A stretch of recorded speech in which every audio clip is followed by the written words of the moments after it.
So, I never saw Hook as a kid. Boo! Well, I mean, Boo!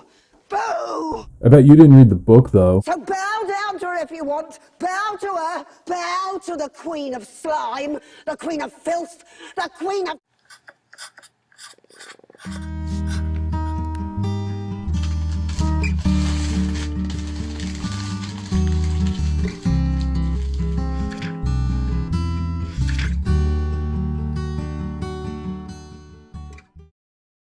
Is it cheating doing a novelization of a movie? Maybe, but my show, my rules. Novelizations of films have been around for as much as film has been around, and it made sense in the beginning. To see your favorite movie, you had to keep paying to see it in theaters, and hope it would be re-released again, or you can just buy the book and keep reading. But reading novelizations didn't stop when home videos came around. It actually boomed. But some of those booms are from real bombs. Depending on the author, the publisher, or the story they're adapting depends on the quality of the book. Some authors will take the job just for the money. $5,000 is pretty good for a starving artist. Sometimes the studios give too much pressure. Alan Dean Foster had to write an Alien novelization without knowing what the alien in Alien looked like. But when you have a good veteran author that's writing a story that interests them, with not too much interference from the studio, you can come out with a good book. And that's where we're at with Hook, written by Terry Brooks, who was hired to write in the middle of his Shannara Chronicles.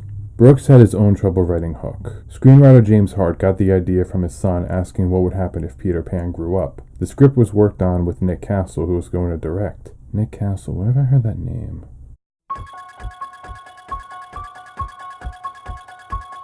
Right, he was the director of Dennis the Menace. Spielberg showed interest in the project, so the producers gave Castle a settlement and writer credits. During these script rewrites, I can't imagine the frustration in trying to write this novel. Both book and movie start with a school play production of Peter Pan. While the movie starts with Peter already sitting, Book Peter is late, trying awkwardly to find his wife in the audience. Book Peter is constantly described as overweight, with thinning hair, and has near anxiety attacks whenever anything Peter Pan related is around him. Robin Williams plays adult Peter, and he does it well, playing the serious adult and the playful child. Maybe a little too much. I do have a question, though. Why is this called Hook? Brooks' introduction in the beginning talked about how this is a breakdown of Captain Hook, but really, it's all about Peter Pan. We don't actually get much about Hook. I don't know, I'm just a community college dropout, don't listen to me. Because this is a novelization, not an adaptation, there isn't many differences. Except for a few, I guess you can call them deleted scenes, involving a lot with the daughter Maggie. While on a plane, she shows Peter some drawings. She had magic marker over her hands and face. Before her lay a sheet of paper that the markers had transformed into a riotous collection of colorful lines and squiggles. She took the drawing and handed it to him. "It's a map of my mind," she explained, "so I won't get lost in my thoughts." I love this kid. Book Maggie, though. Movie Maggie isn't given much. Given the age of the actress, that's alright. Peter's family goes to visit an old grandmotherly Wendy, where Maggie Smith adds that McGonagall witticism. Peter, you've become a pirate. Oh, Professor, you say it like it's a bad thing. Do what you want, cause a pirate is free. You are a pirate. Yar, yar, diddly-dee. Being a pirate is always with me. Do what you want, cause a pirate is free. You are a pirate. Wendy was given an award for her work at the James M. Barrie Foundation at the Great Ormond Street Hospital, which is a real hospital. When author James Barrie wrote Peter Pan, he wrote it with the purpose of entertaining children, since he and his wife didn't have any. He was originally going to be one of the hospital board members, but said he would want to help another way, with one of the very first productions of Peter Pan played in the hospital. So for the last 100 years, the rights to Peter Pan has been owned by the hospital. And whenever there's a play production or adaptation anywhere in the world, the hospital receives royalties. Like how the author always wanted. That's actually really beautiful. Hey, who left this bowl of onions here?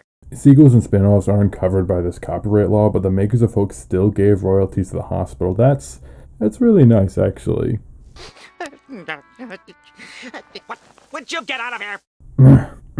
During the speech, Captain Hook kidnaps Peter's kids. This is where Grandma Wendy tries to convince grown-up Peter who he is when she says the London police can't help. Maybe we should call the American police.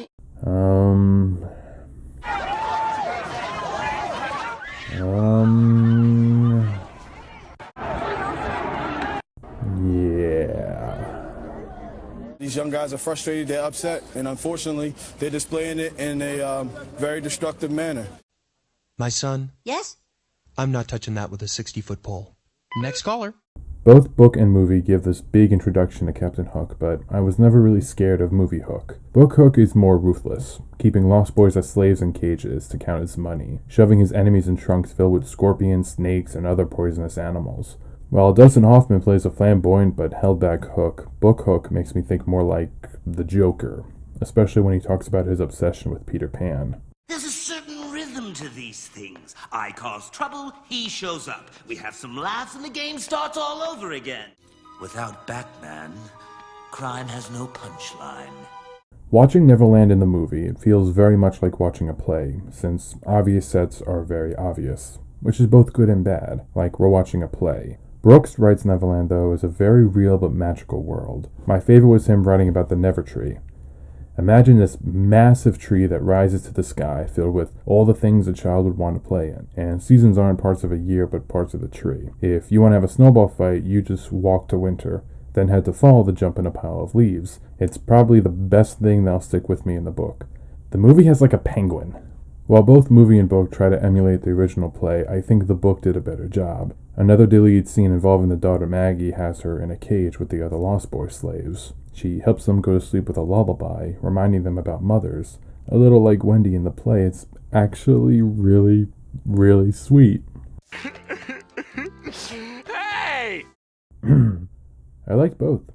There's a stigma with novelizations, some for good reason. A good movie or even a bad movie doesn't mean a good book. But Terry Brooks is a good author, and it seems he enjoyed writing this, which is very important in any kind of writing, including the script here. The novelization is out of print, but if you can find a copy, I recommend it. It's very similar to the movie, but there's enough differences to still be surprised. This is C.B. Smith, and thanks for taking a page.